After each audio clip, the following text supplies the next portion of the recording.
at 10 ng kanyang mga kasamahang maraming iBag. Kasi po, totoo naman po yung lahat ng sinabi ni J. De La Puente, ni Direktor. Naglalagablab pa yung sunog, nandoon na po ang MDSW. Kaya, pamisan-misan, pag nagkasabay-sabay ang aberya, hindi na po sila talaga nakakatulog. Kasi magluluto, maghahanda, magbibigay, maglilista. Tapos siyempre, hindi mo naman masisisi ang taong biktima, mainitin ang ulo, mainipin, confused. That's why I always tell them and to our medical department na ang taong nasa distress will never ever listen to logic or malilito talaga ang tao. Kaya tayong mga nasa pamahalaan, marapat lamang na umaba ang ating pasensya at pangunawa. Kasi ulitin ko ulit, wala na yata ang pinakamasarap na trabaho sa buong mundo. Maraming trabahong malaki ang sweldo. Pero ito yung uri ng trabaho natin na kung saan nakakita ka ba naman nakakatulong ka na sa kapwa, umulat, bumagyo, magkaroon ng dilubyo, 15 at 30, may sweldo ka. Hindi ba naman napakasarap noon? Kaya naman talaga pong ipinagkakapuri ko si Director J. De La Puente at ang ating mga MDSWD employees. Wala at sila dyan. Magagaling ho yan. Totoo po yung sinasabi niya, 21,000 every other day. Ang nutrisyon ng mga bata sa lungsod ng Maynila ay tinugon ng pamahalang lungsod ang panawagan. Ayon sa resulta ng datos or data ng National Nutrition Council, ng NDA at ng DOH na yung malnutrisyon sa Pilipinas, hindi sa Maynila lang sa Pilipinas ay lumalala. Mas madalit salita, stunting. Yun daw yung English nun. Si Bambi mukhang hindi rin nagmantikilya to nung araw. Hindi ka batang star, nakakalimutan mong pahiran yung pandesal ng mantikilya. But now, you can see, I think some of you here are from Manila, nakikita ninyo yung sigla, lusog, at excitement ng mga batang pumasok kasi meron silang your milk.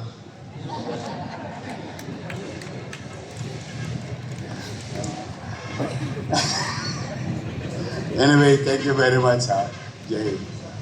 Thank you very much sa inyo. Palakpakan natin ang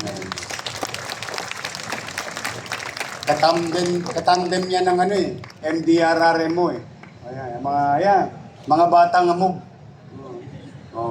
Kasi hanggang madaling araw, gising thank you rin nga pala may tinagubilin ako sa kanila sabi ko. Alam mo, napapansin ko, puntahin tayo ng mga taga-ibang lungsod. Mangyari ba, maraming dahilan, kanya-kanyang dahilan. Yung iba, nakikipisan sa kalsada natin, tapos maya-maya magluluto, at kung minsan kung ano pa ginagawa. Yung iba naman, inaabangan yung mga tanso ni Engineer Randy Sadak, yung mga kuryente niya. Nahuli naman ng mga yon. Ngunit, yung mga taong walang masisilungan, bata, matanda, sabi ko, pilitin yung yakapin na yakapin. Bagamat hindi yan natin, pero ipagkapwa-tao na natin. Kaya po dumarami ang populasyon sa Manila Boys Town. Sa bata at lalong-lalo na yung mga senior citizen natin na medyo pinabayaan na ng kanilang mga pamilya. Tandaan nyo, tatanda rin kayo. Una-una lang yan.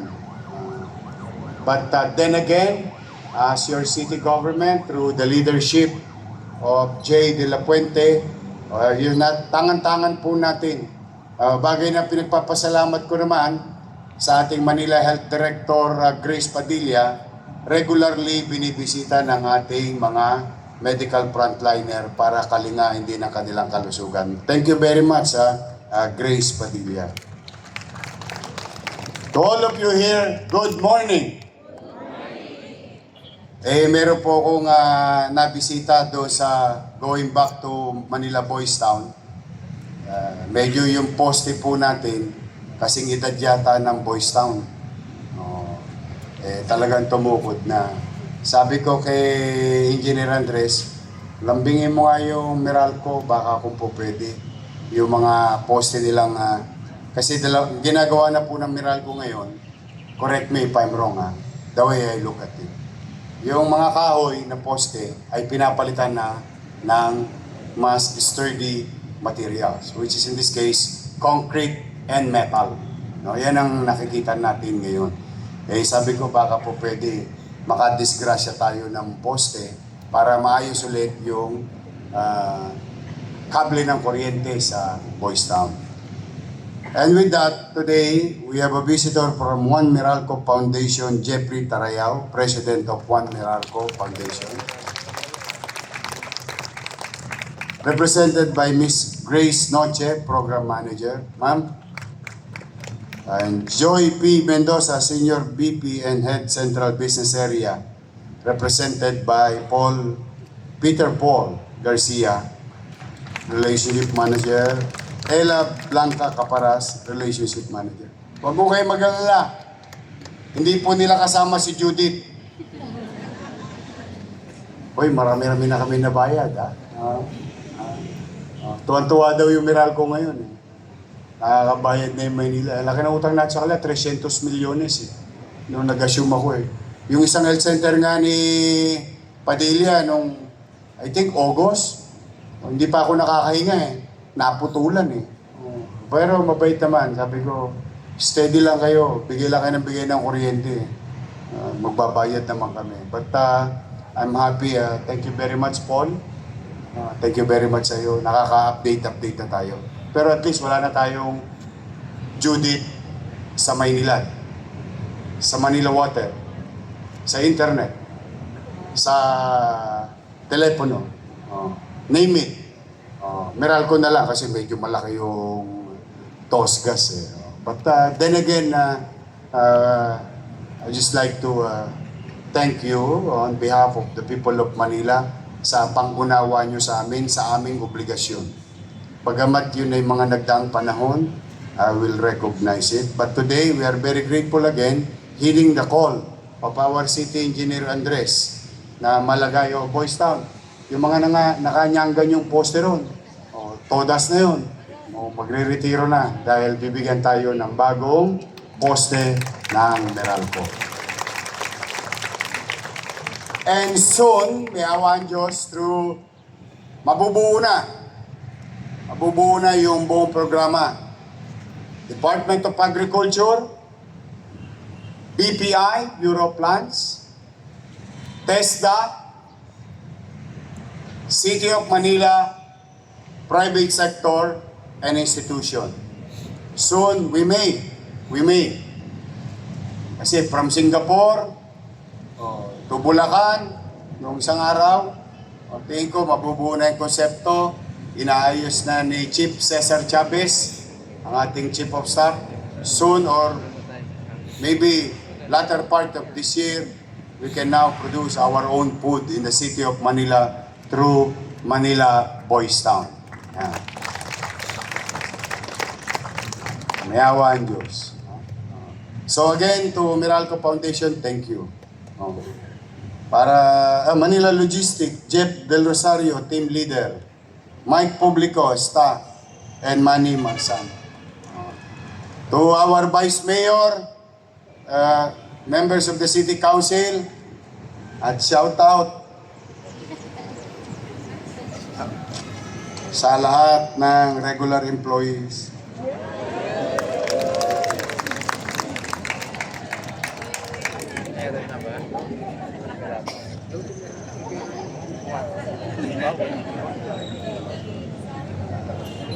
Although, ginawa ko na to, nangyayari naman to, but this time around, you know, maayos pa naman yung uniforme nyo, di ba? Maganda pa, di ba? Malinis pa. Di baling luma, huwag nyo lang pagninis-nisin. Sulsihin ninyo. Pero malinis pa yung uniform nyo, no? Maganda pa naman yung dami sa inyo, may asin pa eh. Yung iba nga lang, parang tuba na. Tinaga ng panahon. Maganda pa. Yung ID nyo naman, kahit hindi ako nakapirma dyan, ID pa rin yan. Tama ba? Oh. We've been trying to do this for the past weeks, and I would like to, thank Paul, our city treasurer, Georgette, our budget officer, and Jonathan, our city accounting office. Imbis na ibili ko kayo ng bagong uniforme, minabuti ng inyong lingkod na ibigay na lang sa inyo ng cash, yung 7,000.